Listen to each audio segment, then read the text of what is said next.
आठवीं कक्षा। Good morning मेरे बच्चों। हम भारत एक खोज पुस्तक पढ़ रहे हैं, इसका पाठ 5। तो पाठ 5 में हमने क्या पढ़ा था कि नई समस्याएं क्या क्या पैदा हुई। तो प्यारे बच्चों, यह पाठ आज वर्तमान युग से भी हम जोड़ सकते हैं। वर्तमान समय में जो कोविड की समस्या उत्पन्न हो रही है, इससे हम अपना बचाव खुद कर सकते हैं। हम अपनी सावधानी खुद रख सकते हैं। जब भी बाहर जाएं, मास्क पहनकर जाएं और समाज में जब लोगों से मिले जुले तो उनसे दूर से ही मिले, पास जाकर न मिले, भीड़ वाले स्थान से दूर रहें। तो इस प्रकार हम अपनी सुरक्षा खुद कर सकते हैं। ये नहीं है कि जहाँ भीड़ होगी वही चीज अच्छी मिलेगी, दूसरे स्थान पर भी अच्छा सामान मिल सकता है। तो अपनी सुरक्षा खुद करेंगे, अपनी समस्याएं खुद खत्म करेंगे। तो प्यारे बच्चों, इसी के साथ हम आज पढ़ेंगे अगला भाग। अगले भाग में पेज नंबर 77, पेज नंबर 77। आज ये तीसरी कक्षा लग रही है आपकी। 2 बार हम क्लास लगा चुके हैं। आज हम तीसरा भाग पढ़ेंगे, पेज नंबर 77। अपनी बुक खोलो, पेज नंबर 77 निकालो। पेज नंबर 77 में हम स्टार्टिंग से पढ़ेंगे। हमने 2 लाइनें पहले पढ़ी थी। आज हम पैराग्राफ 1, भारत में जिन दुर्भाग्यपूर्ण बातों में वृद्धि हुई, दुर्भाग्यपूर्ण भाग्य का विनाश, भाग्यहीन वृद्धि तरक्की, उसमें एक पर्दा प्रथा थी। पर्दा प्रथा घूंघट करना, स्त्रियां घूंघट करती थी।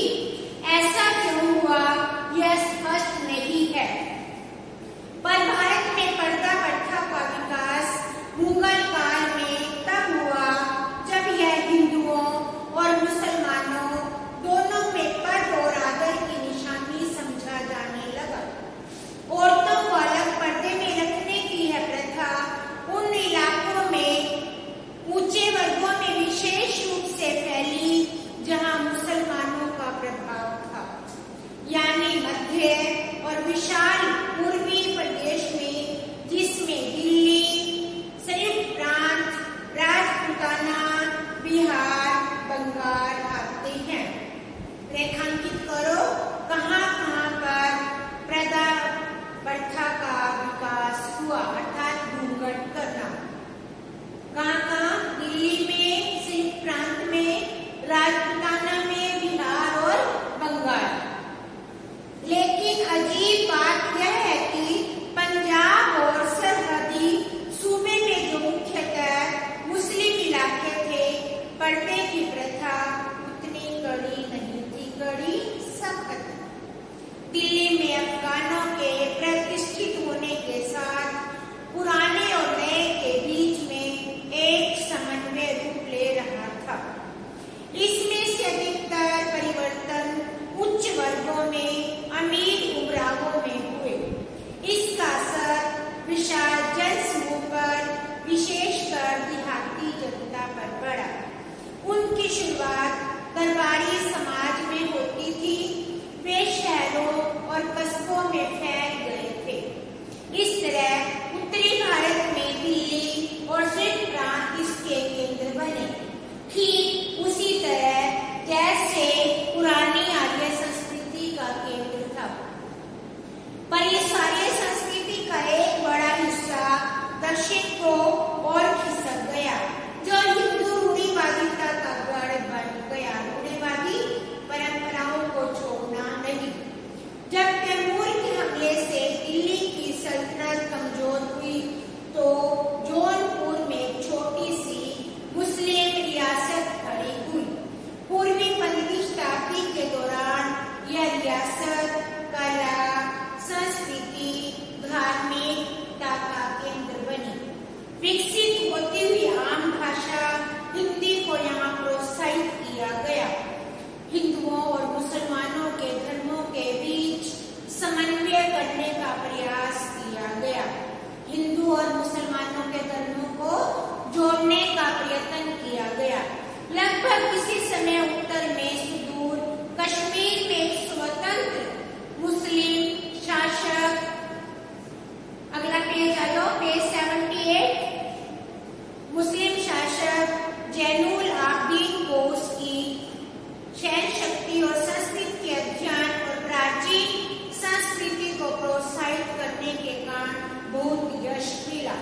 पूरे भारत में यह उत्तेजना सक्रिय थी। नए विचार लोगों को परेशान कर रहे थे। भारत विदेशी तत्वों को आत्मसात करने का प्रयास कर रहा था। आत्मसात अपने में मिला लेना। इस प्रक्रिया में थोड़ा खुद बदल रहा था। इसी बीच कुछ नए ढंग के सुधारक खड़े हुए जिन्होंने इस समन्वय का जानबूझकर समर्थन किया। अक्सर वर्ण व्यवस्था की निंदा और उपेक्षा की गई। 15वीं शताब्दी में दक्षिण में रामानंद और उसके बहुत से प्रसिद्ध शिष्य कबीर हुए।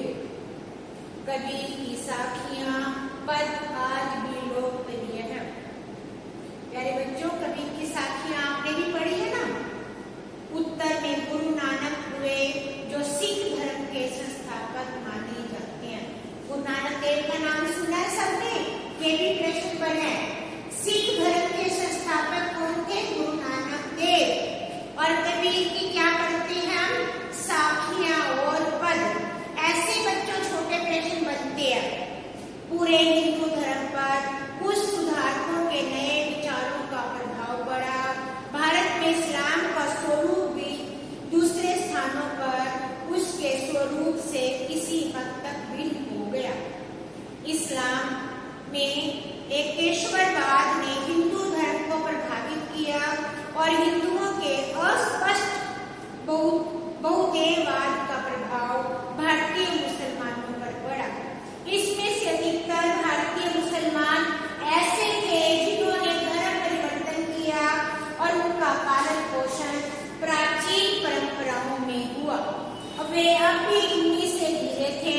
उनमें बाहर से आने वालों की संख्या कम थी।